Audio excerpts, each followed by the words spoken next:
Saudara, seorang warga di Kabupaten Polewali Mandar, Sulawesi Barat tewas diterkam buaya saat sedang mandi di bantaran Sungai Mandar.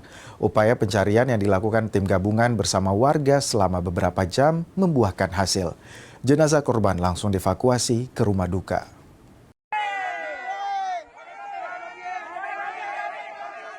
Warga Kelurahan Tinambung, Kecamatan Tinambung, Kabupaten Polewali Mandar mendadak gempar.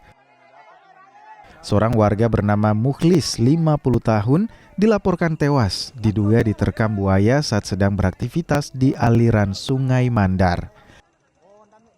Saksi mata bilang korban turun ke sungai untuk mandi dan tiba-tiba seekor buaya muncul ke permukaan dan langsung menerkam korban.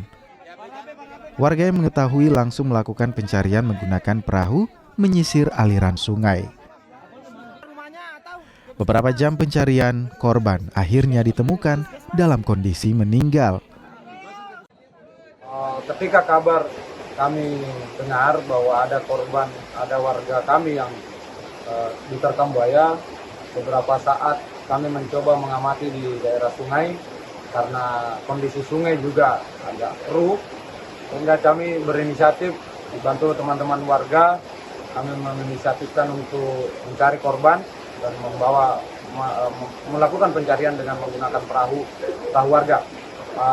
Kurang lebih 2 jam kami melakukan pencarian dan alhamdulillah kami dapatkan korban dalam kondisi meninggal dunia, sehingga akhirnya kami langsung bawa ke pinggir dan diterima oleh pihak keluarga dan beberapa unsur terkait.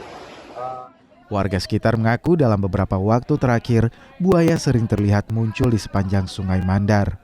Kondisi ini membuat masyarakat khawatir, terutama bagi warga yang masih aktivitas di sekitar sungai.